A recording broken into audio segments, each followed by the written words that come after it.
Halo semuanya, balik lagi di segmen Eksi Belajar Ngomong.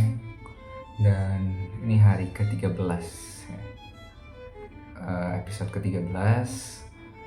Dan di sini buat yang baru pada nonton mungkin, atau nggak ada yang nonton juga, tapi istilahnya ya gue belajar untuk komunikasi, untuk ngomong lah ya, karena gue menyadari, aware kalau misalkan komunikasi gue masih kurang banget dibanding teman-teman yang lain. Dan komunikasi ini salah satu hal yang paling penting gitu di professional working environment, ataupun ya pokoknya ini penting lah buat mendukung impian gue, cita-cita gue selanjutnya. Jadi gue mau belajar dan mematahkan kayak orang yang dari awal tuh pendiam kayak gue, terus introvert juga. Gue orang introvert, pendiam, terus malu.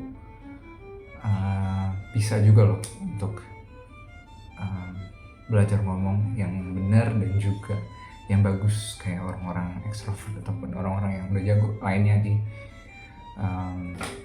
di luar sana gitu. Nah, cuman biasanya di sebelumnya itu gue bikin video storytelling terkait keyword yang dikasih sama ChatGPT, jadi random keyword, dan itu perlu diedit. Jadi kebetulan hari ini gue lagi hektik dan besok juga masih ada ada keperluan. Jadi di episode ini gue mau bikin session Eksi beropini. Jadi gue mencoba menyampaikan opini atau pandangan gue terhadap sesuatu gitu ya. Karena selama gue berteman dan juga di kantor itu, gue sering kali kayak takut untuk beropini, takut untuk menyampaikan ide gitu ya. Jadi di sini gue mau coba untuk beropini juga gitu.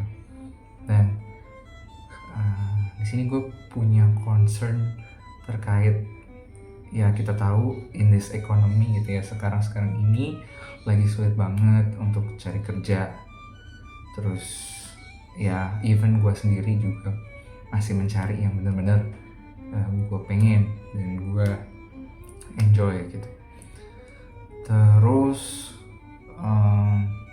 ya sebagai Gen Z itu kayak kita nih, gue sendiri Gen Z ya, gue kelahiran 2000. Jadi gue tuh suka miris karena gue suka sedih karena kita Gen Z suka dibanding-bandingin juga sama millennials. Kayak kita generasi yang malas lah, kita generasi yang gak punya attitude lah. Sedangkan kita ini gue ngelihatnya ya, itu kayak justru dikasih pressure gitu ya. Jadi pertama pressure mana lo di era teknologi yang sekarang ini, kayak lo kalau misalkan males-malesan atau lo nggak berkembang, itu ibaratnya kayak bodoh gitu. Karena di era teknologi sekarang kayak lo mau belajar apa aja ada, nggak kayak dulu yang harus ke perpustakaan dan aksesnya masih sulit gitu ya. Ya well, gue setuju akses dan source untuk belajar, untuk berkembang itu banyak banget sekarang. Jadi memang sangat banyak, dan saking banyaknya itu justru nggak tahu ya, mungkin kalau yang lain, tapi ini opini pribadi gue, karena makin banyak informasi yang masuk, jadi rasanya overwhelmed gitu. Jadi kayak lo punya banyak sekali informasi yang harus di tackle, harus dipahamin, harus lo aware, biar lu nggak tone deaf juga gitu ya. Jadi banyak permasalahan selain permasalahan pribadi dari kasus untuk mencari pekerjaan lah. Terus ada juga kasus perdamaian dunia, kasus lingkungan. Kita kayak harus dipaksa untuk mengerti semuanya dari A sampai Z gitu. Sedangkan itu banyak banget gitu. Jadi di era sekarang juga gitu ya, tadi balik lagi ngomongin ke pekerjaan gitu ya, sebagai Gen Z kita banyak menerima gitu ya informasi-informasi entah itu dari media sosial ataupun dari orang-orang gitu ya, orang-orang terdekat, dari pengalaman-pengalaman orang lain gitu ya. Kalau misalkan banyak sekali opsi pekerjaan yang bisa kita lakukan. Jadi sekarang udah bisa jadi content creator, udah bisa jadi digital nomad, dari social media influencer, digital marketing, ads, management dan lain-lain.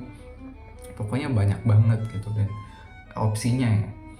Terus niche-nya juga banyak.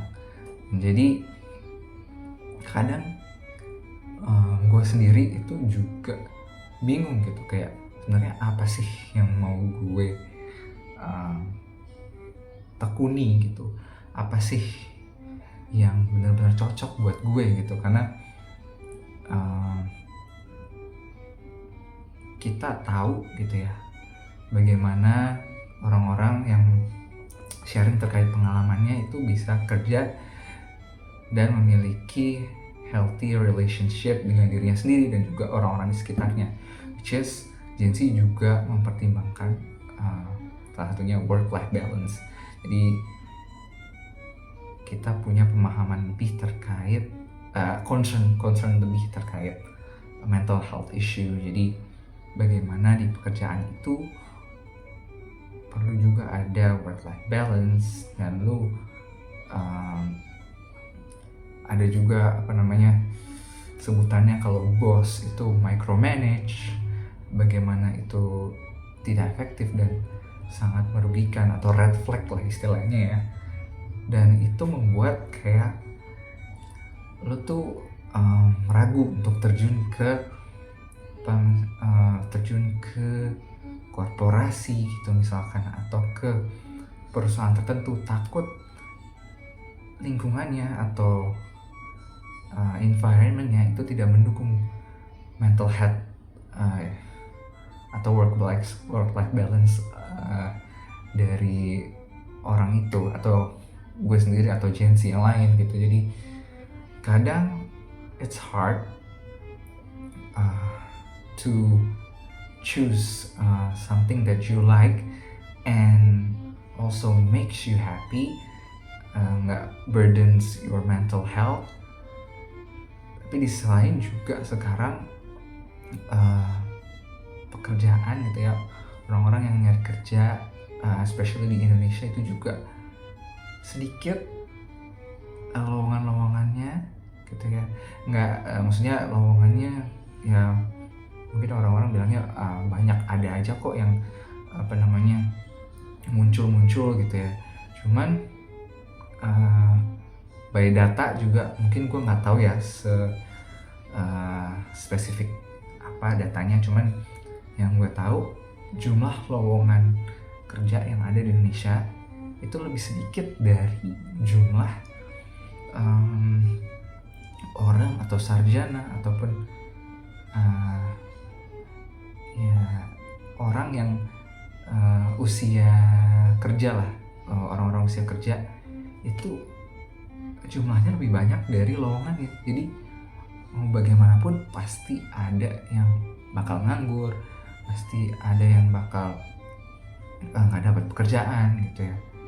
Dan balik lagi tadi, mungkin jadi tersisa pekerjaan-pekerjaan yang tidak work-life balance atau tidak sesuai dengan concern dari Gen Z itu sendiri, yaitu pekerjaan yang bisa bisa bikin mental health kita tuh aman itu nggak merusak mental health kita. Jadi sebenarnya opsinya banyak, cuman jadi intinya opsinya banyak, informasi yang kita dapatkan banyak, kita jadi overwhelmed. Kedua, terus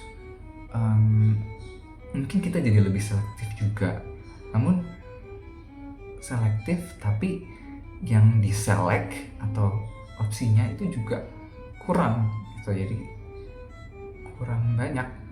Jadi apa ya, it's a really tough situation juga buat Gen Z mungkin ya, atau buat gue sendiri gitu. It's a really tough situation untuk mencari kemana lo akan melaju ke depan gitu. Atau bagaimana lo mau mewujudkan masa depan gitu sih. And that's really concerning for me gitu. Mungkin ini gue menyampaikan POV atau point of view dari gue sendiri gitu. Ini nggak ada salah, nggak ada benar. Mungkin selanjutnya juga nanti gue ada perubahan pandangan juga seiring berjalannya waktu. Gue dapat informasi-informasi lebih lagi gitu. Jadi itu sih mungkin point of view dari gue sebagai Gen Z juga, yang mungkin kalau misalkan orang-orang bertanya gitu dari milenial atau boomers yang menanyakan apa ya, kredibilitas dari Gen Z gitu ya. Jadi ya memang we built different, kita merasakan experience yang berbeda, informasi yang didapatkan juga berbeda dari zaman-zaman sebelumnya. Jadi please, kita juga sebenarnya mau untuk berkembang, mau untuk explore, dan juga we have dedication gitu ya. Tapi itu tadi, kita punya banyak concern yang memang mungkin tidak dimiliki oleh generasi lainnya gitu.